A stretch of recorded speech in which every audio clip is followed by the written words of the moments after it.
Baik, di sini saya akan menjelaskan salah satu instrumen penting ya yang kita perlukan dalam melakukan analisis ekonomi terhadap rencana ya, proyek yang sedang kita buat.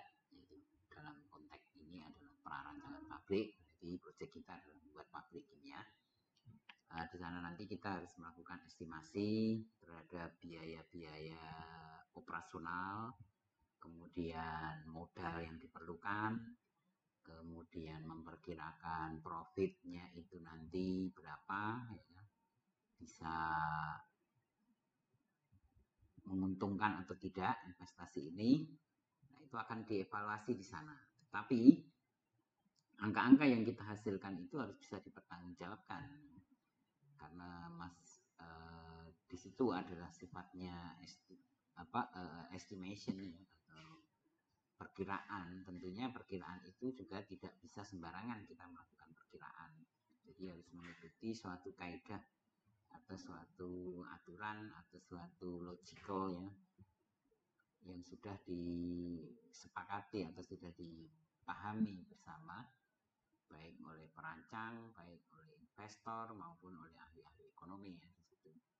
Maka kita akan mempelajari satu topik penting di sini yaitu tentang apa yang disebut dengan cost estimation ya. Yaitu memperkirakan biaya-biaya, bagaimana tekniknya, kemudian caranya ya kan, lalu metodenya, dan bagaimana mempertanggungjawabkan estimasi yang kita buat itu ya. Oke, pertama kali kita akan memahami ya apa yang dimaksud dengan estimation itu atau estimasi. Pada prinsipnya estimasi itu adalah kita melakukan forecast atau ramalan ya. Bagaimana tebakan yang terbaik atau bisa juga disebut juga proyeksi ya. Projection into the future, bagaimana kita memproyeksikan ke masa depan ya.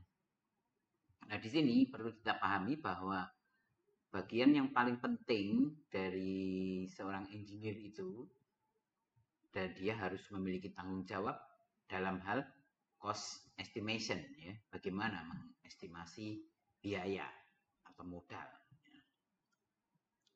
Nah, di sini perlu kita ketahui bahwa cost future cost atau biaya di masa depan itu, ingat ada future di sini. Biaya di masa depan ini adalah sangat kritikal ya untuk kita lakukan analisis dari sebuah proyek. Kenapa? Karena biasanya proyek yang kita rancang hari ini adalah ditujukan untuk penggunaan atau realisasi di masa depan, bisa 5 atau 10 tahun yang ke depan ya. Itu biasa dalam sebuah proyek. Yang semakin besar proyeknya bisa jadi rancangannya itu makin realisasinya makin lama ya, makin lama. Atau sebenarnya kita melakukan analisis atau perancangan jauh ke depan, ke belakang ya. Jadi untuk perkiraan ke depan.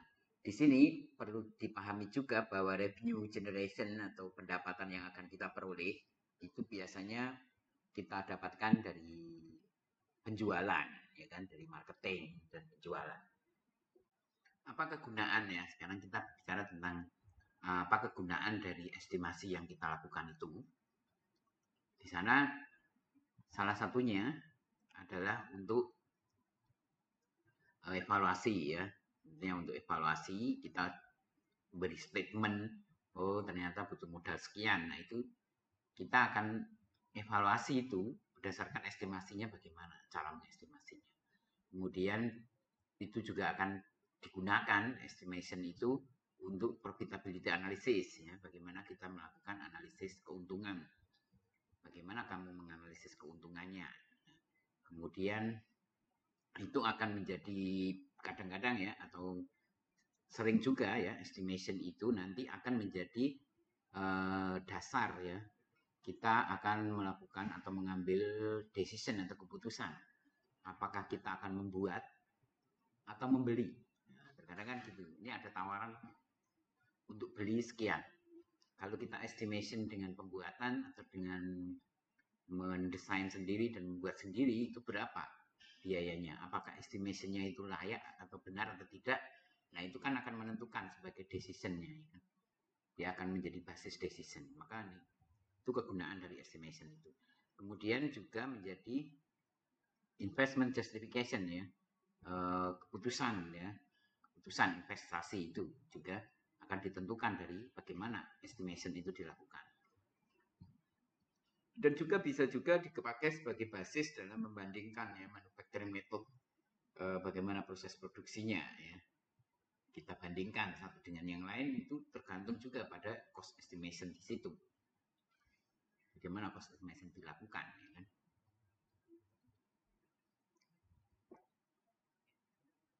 Kegunaan lain estimation, kalau kita tahu bagaimana estimation itu dilakukan, adalah kita bisa gunakan juga itu menjadi basis dalam cost reduction ya. Artinya kalau kita tadi mengestimasi dengan biaya sekian per unitnya sekian atau unit apa, nanti kita akan melakukan reduction berdasarkan estimation yang telah dilakukan itu ya.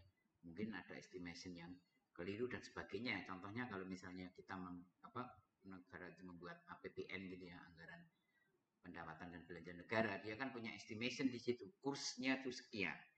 Maka ketika terjadi perbedaan, maka dia bisa melakukan cost reduction ya kan, atau ini kira-kira bagaimana kita melakukan cost reduction ya berdasarkan estimasi yang pernah dibuat sebelumnya ya kan. Itu kan menjadi basis ya, basis dari reduction yang dilakukan. Kemudian cost estimation ini atau kegunaan dari cost estimation ini salah satu yang lainnya yaitu untuk planning atau merencanakan ya sebuah produk baru ataupun juga services baru ya kan, pelayanan atau jasa yang baru. Kalau dia bidang jasa produksinya ya kan. Kalau kita lihat ya semuanya ini dari estimasi-estimasi ini nantinya akan kita gunakan untuk membangun cash flow ya, bagaimana aliran cash yang akan kita peroleh, dan untuk melihat alternatif-alternatif yang membuat ini itu visible ya, bagaimana dia layak atau tidak. Jadi estimation ini akan sangat menentukan. Nah, di sini kita berbicara lalu apa yang kita estimasi di situ atau bagaimana ya, bagaimana kita melakukan estimasi. Beberapa poin di sini ya. Pertama yang kita lakukan estimasi adalah biaya awal ya, biaya awal atau modal awal.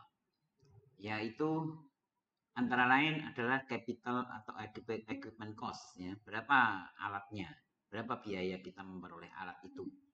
Kemudian pengirimannya berapa, biaya pengirimannya, kemudian biaya pemasangannya ya kan. Kemudian kalau ada biaya asuransinya ya dalam pengiriman maupun dalam pemasangan di situ. Kemudian biaya training personal ya untuk menggunakan atau mengoperasikan peralatan tersebut. Nah, ini jadi ini perlu diestimasi ya, tidak hanya sekedar beli alatnya saja, pengirimannya, pemasangannya, insuran dan juga pengamanannya di situ tentunya, maksudnya bukan asuransi ya, pengamanannya dan kemudian juga equipmentnya ya, training ini ya, training untuk penggunaan dari equipment tersebut. Dan biaya penting yang pertama kali yang harus diperhatikan ya adalah kita memiliki apa yang disebut dengan interest rate ya. Ini yang penting juga ya. Jadi alat tadi kita harus estimasi berapa umurnya ya kan dari aset tersebut, lalu interest rate. Nah, ini tentunya kan terkait dengan time value of money ya. Interest rate-nya kita berapa? Kira-kira dengan interest rate segitu sesuai nggak dengan estimasi umur alat tersebut. Jadi harga mahal kalau estimasi umurnya tinggi dan interest rate rendah mungkin itu menjadi visible.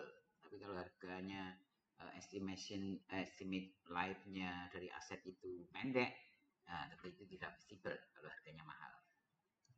Karena itu nanti akan terkait dengan calculate the capital recovery cost ya. Artinya kan capital yang kita keluarkan itu kan perlu dikembalikan ya, perlu direcovery, artinya kapan kita balik modal. Nah, balik modal itu kan sangat tergantung dengan interest rate dari uang itu dan estimate life dari aset itu ya kan. Kalau asetnya itu berapa umurnya. itu setara tentunya ditambah dengan interest rate-nya ya kan. Itu akan menjadi acuan penting terutama untuk capital cost recovery-nya. Itu tadi kalau dari estimasi first cost-nya ya, first cost atau estimasi dari biaya awal. Kemudian kita juga harus memperhatikan annual operating-nya ya, annual operating cost-nya. Bagaimana kita memperkirakan annual operating cost dari sebuah project itu? Di sini kita harus gunakan beberapa poin, yaitu direct labor, ya, operator langsung dari atau buruh langsung yang terlibat dengan proses ataupun alat. Ya, kalau kita evaluasi dari sebuah alat kan berarti direct labor untuk alat tersebut. Kemudian ini dioperasikan berapa orang kan gitu kan. Kemudian direct material cost, ada nggak biaya supply untuk alat itu ya yang langsung, atau kalau di industri atau pabrik berarti material yang langsung kita perlukan dalam proses. Kemudian ini alat ya, acuannya kalau alat ya, direct material cost-nya ada nggak untuk biaya pembersihannya, itu butuh material untuk pembersihan dan sebagainya. Kemudian perawatan dan sebagainya. Kemudian periodic maintenance cost-nya, kira-kira perawatannya itu butuh berapa lama, berapa kali, setahun dan seterusnya ya kan. Nah itu ada periodic maintenance tentunya. Kemudian apa yang dimaksud dengan rework and rebuild di sini, kalau misal habis di maintenance kan dia harus bekerja lagi ya atau beroperasi lagi, itu bagaimana. Kemudian juga biaya-biaya lain yang mungkin diperlukan ya, seperti testing dan calibration ya kan. Kemudian proving run before actual production ya, tentunya ini untuk benar-benar dijalankan itu kan harus diinspeksi ya, harus dilakukan proving dulu.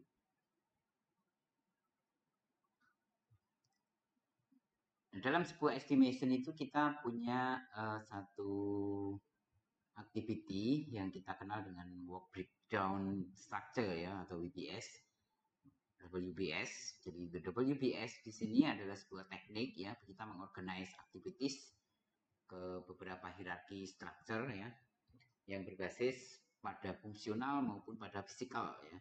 Fungsional itu misalnya servisnya ya, logistik supportnya bagaimana, project manajemennya bagaimana, marketing, kemudian teknologinya ya kan, dan sistem integrasinya. Kemudian juga secara fisikal di situ berarti kita berbicara produk, output, dan beberapa bagian-bagian yang kita perlukan dalam menyusun structure di situ ya, menyusun bagian dari proses ini ya, atau alat lah ya, ini kita estimasinya ke alat. Contohnya ini ya, WBS tubular format ya, kalau kita buat tubular gitu ya, tubular kayak gini. Misalnya sidewalk pada komersial building project ya, kita membangun sebuah bangunan komersial, apa yang perlu diperhatikan di situ. Kita breakdown beberapa poin. Nah, breakdown poin di sini beberapa diantaranya misalnya sidewalk and foundation, nah, yang buat fondasi gitu ya. Kemudian ada eksterior, ada interior. Di interior itu apa saja yang kita lakukan ya kan, plumbing, flooring, wall, dirt dan sebagainya. Jadi kita bagi-bagi dalam beberapa apa ini istilahnya ya, bagian-bagian atau beberapa fungsionalnya ya, secara fungsional maupun secara bagian. Kalau ini pintu, kemudian ini tiang-tiangnya, dan lantai, tangga, dinding, ya kan, pengisinya dan seterusnya, special edition, tambahan-tambahan khusus.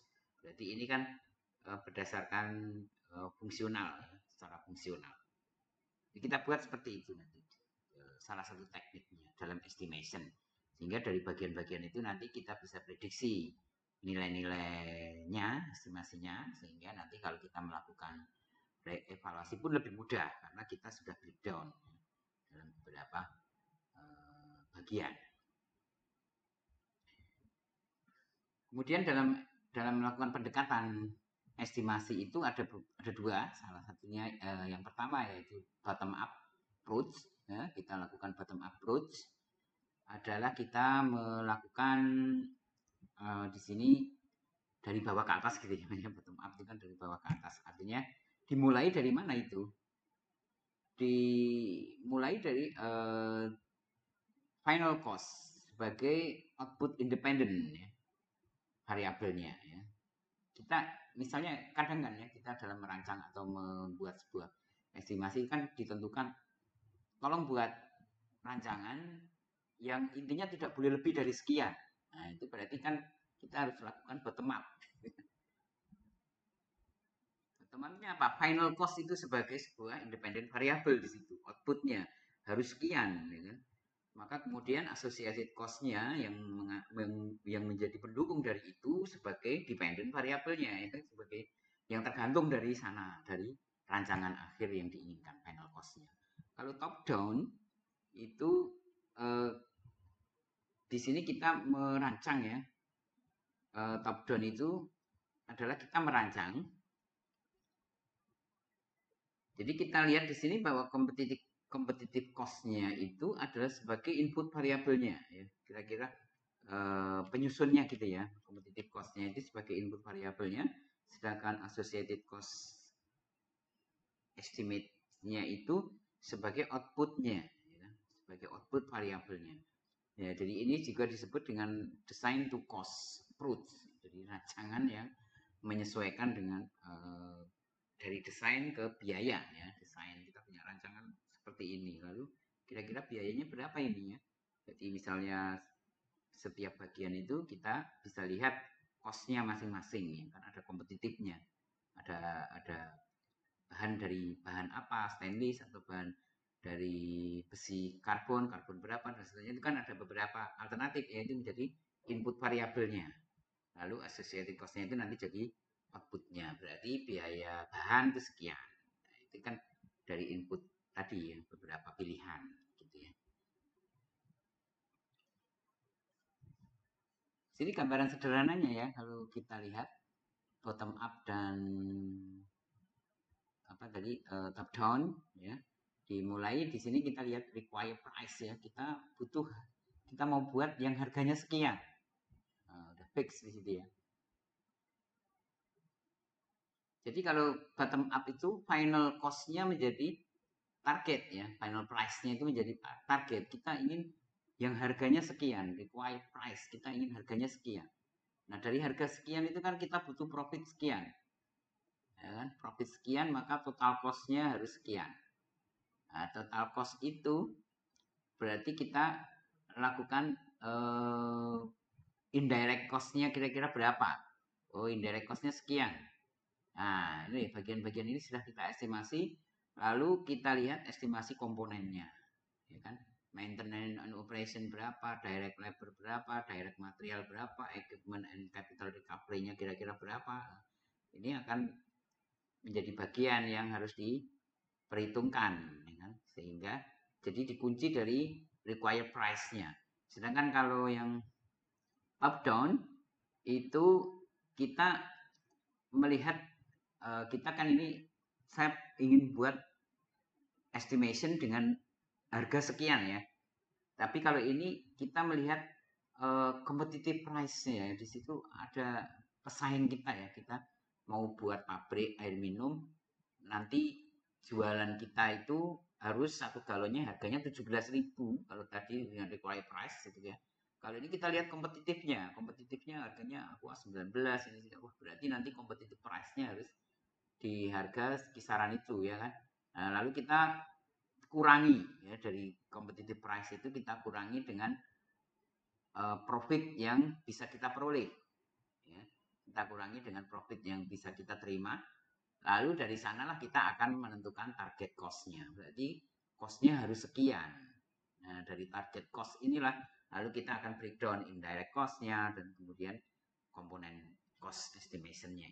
Jadi kalau kita dapat simpulkan bahwa bottom up itu final cost itu ya sebagai targetnya, final cost atau price tadi kan. Itu menjadi target utama. Price-nya itu kan tentunya dari kita punya direct cost ya kan, kemudian indirect cost, lalu kemudian kita ingin profit yang kita inginkan. Nah, itu akan menjadi price. Ini final ya, finalnya harusnya harganya sekian. profitnya kita tentukan sekian, berarti ini harus sekian indirectnya, directnya harus sekian. Kemudian pendekatan ini termasuk yang tradisional ya, traditional cost approach di sini biasa dipakai juga applied industry where competition is ya, ini cocoknya bottom up approach itu cocoknya dipakai di industri yang competition is not the dominant factor ya, bahwa kompetisi itu bukanlah menjadi faktor yang dominan, tetapi tentunya dalam pricing the product or the service ya. Jadi harga produk atau service itu tidak sangat ditentukan oleh kompetisi ya. Artinya di sini pemainnya tidak banyak. Berarti kita tentukan target cost. Sebaliknya top down approach itu lebih cocok ya, populer ya, ketika dipakai untuk high competition market ya, untuk pasar yang di situ banyak sekali kompetitornya. Gitu. Tapi di sini memang cukup bagus ya, karena detail design and equipment yang diperlukan tidak saat ini ya, tidak perlu define, tidak masalah ya. Karena kita yang lihat adalah harga kompetitif ya kan. Kemudian kita akan target ya, target price-nya kita estimation ya. Kita set berarti nanti targetnya sekian ya, seperti itu. Seperti tadi kita lihat ya, target price. Jadi price-nya kita belum tahu ya, kita belum tentukan, tapi di situ kompetitor itu menjadi acuan ya. Kemudian kita menginginkan keuntungan sekian, berarti target cost-nya nanti sekian. Kalau ini target price sudah kita tentukan ya, targetnya price harus sekian. Total cost malah tidak masalah ya, penting pokoknya price-nya harus sekian. Kalau ini target cost-nya yang ditarget ya, target cost-nya harus sekian.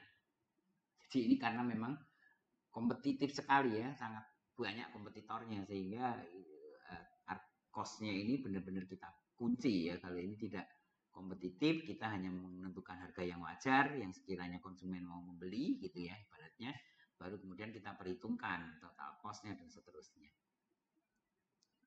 Oke, tadi gambarannya itu ya. Kalau kita lihat di top down itu,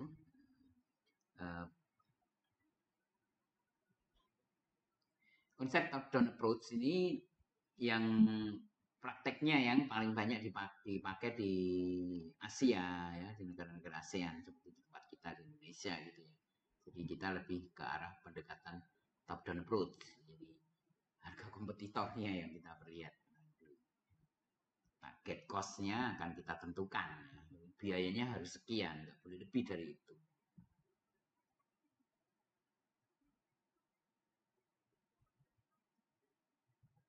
Kemudian bagaimana dengan akurasi dari sebuah estimasi ya? Dikatakan bahwa no estimate is intended to be exact ya. Tidak ada estimasi itu yang benar-benar exact ya. Namanya juga estimasi, tidak mungkin tepat ya. Meskipun tidak ada ya estimasi yang exact, tapi dia harus reasonable ya, harus beralasan gitu ya, harus beralasan dan cukup akurat lah ya, cukup akurat sehingga nanti akan bisa memberikan menyediakan ya kepada analisis ekonomik yang sangat rumit ya istilahnya ya, sangat kuat gitu ya, bagaimana agar analisisnya itu bagus lah ya. Di sini di dalam preliminary design, dalam fase rancangan awal atau prarancangan pabrik gitu ya, di sini estimasi akan lihat ya sebagai first cut estimate ya kan. Di situ juga akan menjadi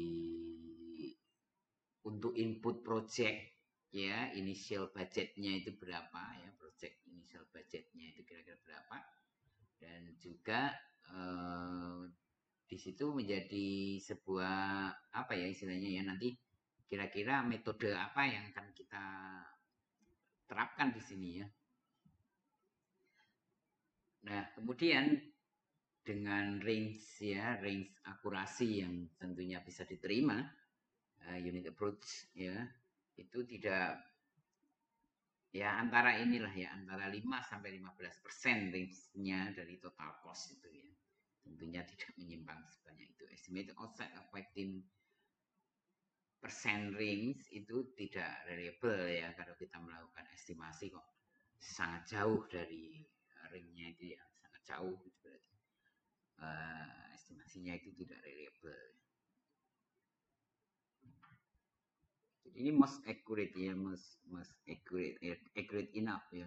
Nah, teknik dalam melakukan cost estimation, jadi teknik dalam melakukan cost estimation itu bisa beberapa teknik, antara lain dengan expert opinion ya, kita lihat pendapat para ahli, kemudian past experience in field, berarti di bidang itu bagaimana pengalaman di bidang itu ya, misalnya saya pernah berpengalaman kita ya buat misalnya mengoperasikan atau menjalankan sebuah pabrik AMDK begitu ya. Berarti ketika kita melakukan estimation teknik atau estimation di bidang itu tentunya kita punya past experience ya, punya pengalaman masa lalu.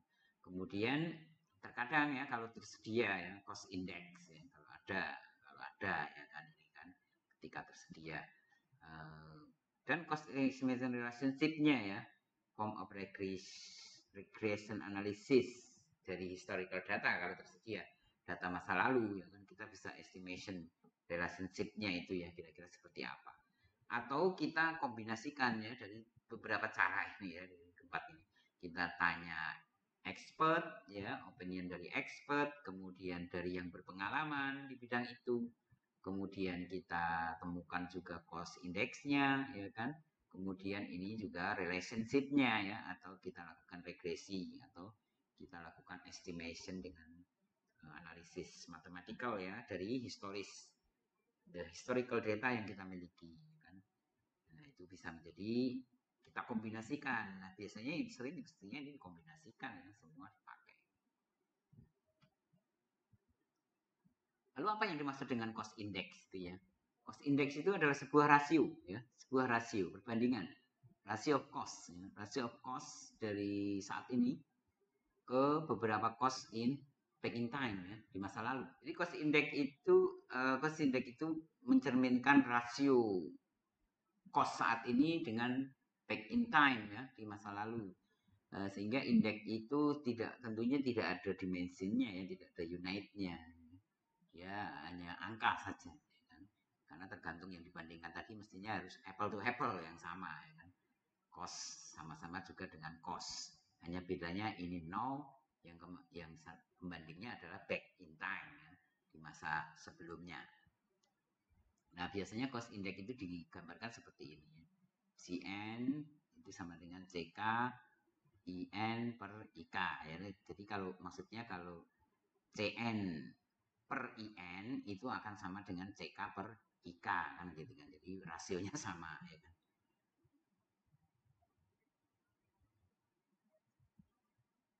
Dari mana cost index itu kita peroleh? Ada banyak ya, bisa chemical engineering plan, cost index ya, chemical engineering plan cost index juga ada, engineering news record ya, kemudian dan dari beberapa ship equipment cost index dan dari mana saja lah istilahnya.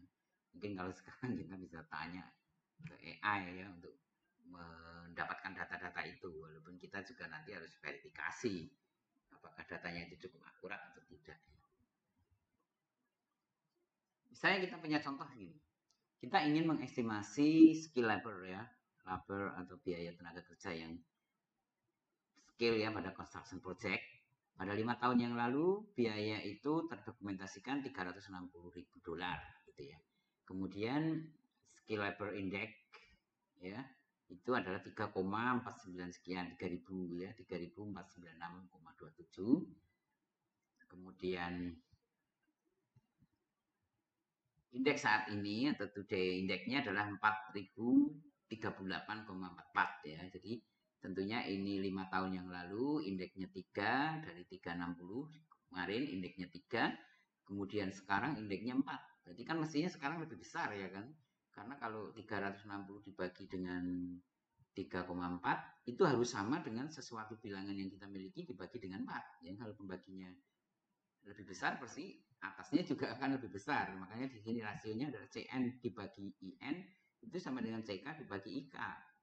Maka kalau kita mau cari CN berarti kan sama dengan CK kali rasio indeksnya. rasio indeks sekarang dibagi indeks sebelumnya, dikalikan dengan harga sebelumnya, maka kita akan peroleh harga sekarang.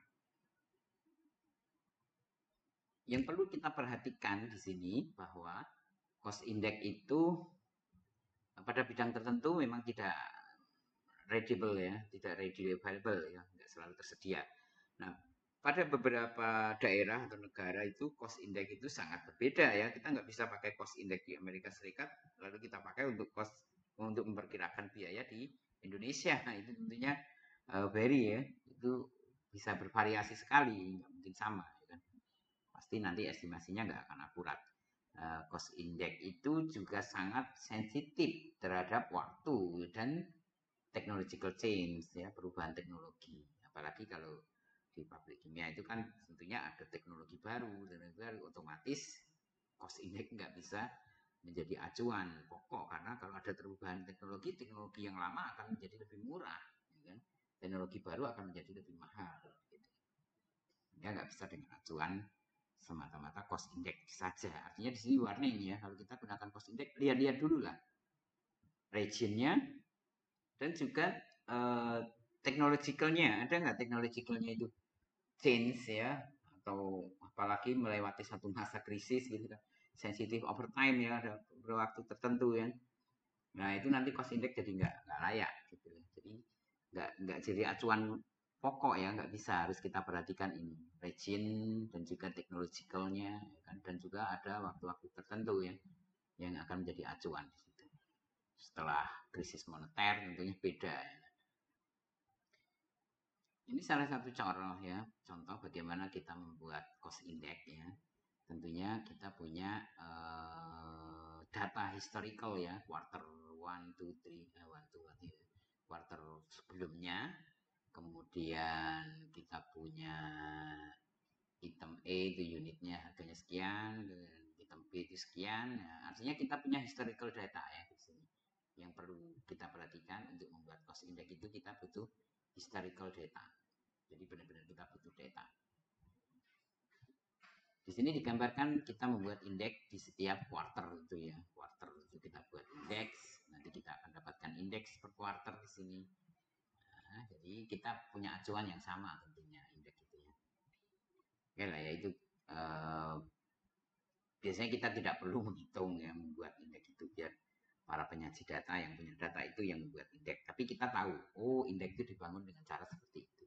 Ada historical data. Makanya kalau tadi ada data yang melonjak atau berbeda sekali, tentunya itu menyebabkan indeks itu menjadi tidak akurat. Ya kan? Seperti kalau biasa kita Anda membuat harus dilinearkan, tapi datanya melantik, datanya itu melanting jauh, wah itu ya nggak boleh. Data yang melanting jauh itu dianggap anomali, harus ditinggalkan, karena nanti linearisasinya jadi kacau. Nah, itu salah satu contoh. Dia tentang cost estimating relationship ya, bagaimana kita membuat hubungan ya dari beberapa historical data tadi yang kita miliki.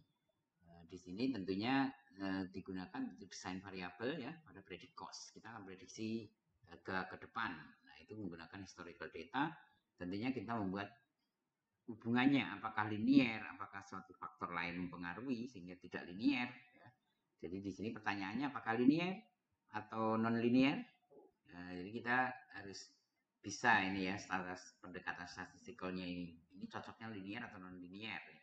Kemudian cost capacity model juga bisa dipakai. Kemudian model that related the cost of the asset or activity to its capacity. Ya kan? Jadi di sini perlu diperhatikan di sini ya, cost capacity model, kemudian the cost-nya dan capacity-nya ya kan, atau power sizing ya, misalnya pompa dengan daya sekian. Berarti kalau daya 5 kali 5 PK, 5 ya 5 PH atau 5 PK horsepower-nya 5 HP misalnya, dan 5 PK misalnya, itu kira-kira berapa cost estimation-nya.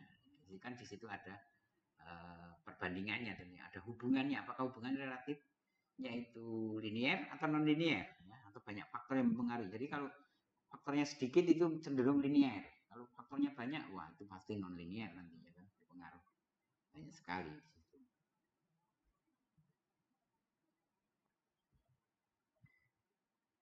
Nah, di sini ada satu teknik yang disebut dengan power sizing. Namanya power sizing. Jadi Kalau dalam istilah matematik, power itu pangkat ya. Jadi nggak bisa apple to apple di sini ya, nggak linear. Jadi ternyata ada pangkatnya. Makanya di situ dikatakan refernya biasanya kita ke eksponensial model ya, eksponensial model-model eksponensial. Intinya kalau ada power sizing itu berarti memang tidak linear ya.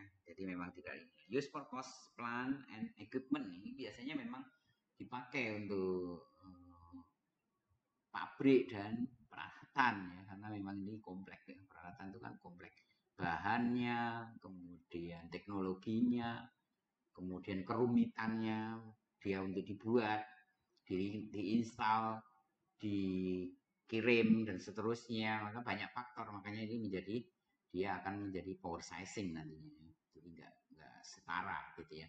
Reaktor dengan kapasitas 1000 liter, lalu kita akan membuat reaktor dengan kapasitas 1 juta liter. Nggak mungkin sama itu kan.